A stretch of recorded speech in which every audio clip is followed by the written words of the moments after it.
अब आपको अगर घर खरीदना है तो उसके लिए बेहद ही आसान हो गया है घर खरीदना। जी हाँ, 20 लाख तक की डील में कोई भी पैन कार्ड लगाने की जरूरत नहीं होगी। नमस्कार, आप देख रहे हैं न्यूज 18 का डिजिटल प्लेटफॉर्म। मैं हूं आपके साथ Shruti Srivastava. Draft new income tax rule में प्रस्ताव है कि 20 लाख रुपए से कम की प्रॉपर्टी डील पर पैन देना जरूरी नहीं होगा। इससे छोटे खरीदारों को बड़ी राहत मिल सकती है। तो आइए इसे डिटेल में हम आपको समझाते हैं। घर खरीदने का सपना देखने वाले लोगों के लिए एक बड़ी राहत भरी खबर आ सकती है। इनकम टैक्स विभाग ने नए प्रस्तावित इनकम टैक्स फ्रेमवर्क के तहत ड्राफ्ट नियम जारी किए हैं, जिनमें प्रॉपर्टी खरीद बिक्री से जुड़े पैन नियमों में बदलाव का सुझाव दिया गया है। अगर यह नियम अंतिम रूप से लागू हो जाते हैं तो कम कीमत की संपत्ति खरीदने वालों के लिए प्रक्रिया पहले से आसान हो सकती है। फिलहाल नियम यह है कि यदि कोई व्यक्ति 10 लाख रुपए से ज्यादा की अचल संपत्ति जैसे घर या प्लॉट खरीदता है या बेचता है तो उसे अपना पैन नंबर देना अनिवार्य कंपलसरी होता है। यानी 10 लाख से ऊपर की हर डील में पैन की जानकारी दर्ज करनी पड़ती है।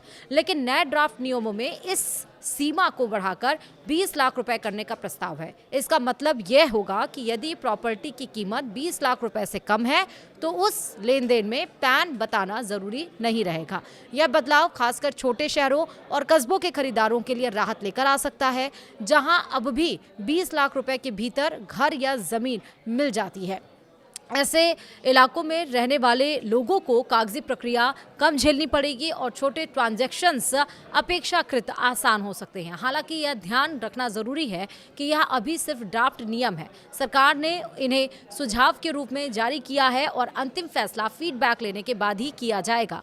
उम्मीद की जा रही है कि अगर सब कुछ तय योजना के अनुसार हुआ तो ये नए नियम 1 अप्रैल 2026 से लागू हो सकते हैं। सिर्फ सीमा बढ़ाने का प्रस्ताव ही नहीं बल्कि कुछ और अहम बदलाव की भी बात की गई है। उदाहरण के तौर पर यदि किसी को गिफ्ट के रूप में प्रॉपर्टी मिलती है या ज्वाइंट डेवलपमेंट एग्रीमेंट के तहत जमीन या फ्लैट का ट्रांसफर होता है तो ऐसे मामलों को भी पैन अनुपालन के दायरे में लाने का सुझाव है, बशर्ते उनकी वैल्यू तय सीमा से ज्यादा हो। इसका मकसद बड़े और जटिल सौदों का निगरानी बनाए रखना है, जबकि छोटे सौदों को राहत देना है। टैक्स एक्सपर्ट्स का मानना है कि यह बदलाव संपत्ति की बढ़ती कीमतों को ध्यान में रखकर सुझाया गया है। पिछले कुछ वर्षों में रियल एस्टेट की कीमतों में काफी इजाफा हुआ है। ऐसे में 10 लाख रुपए की सीमा कई जगहों पर अब बहुत छोटी मानी जाती है। प्रस्तावित 20 लाख की सीमा मौजूदा बाजार स्थितियों के ज्यादा करीब समझी जा रही है। वीडियो बहुत ज़्यादा इंपॉर्टेंट है, इसलिए वीडियो तमाम लोगों को शेयर भी करिएगा ताकि उनको भी पता चल पाए। अगर वो घर खरीद रहे हैं तो 20 लाख के अंदर तक उन्हें कोई पैन कार्ड लगाने की ज़रूरत अब नहीं पड़ेगी। फिलहाल वीडियो में इतना ही। नमस्कार।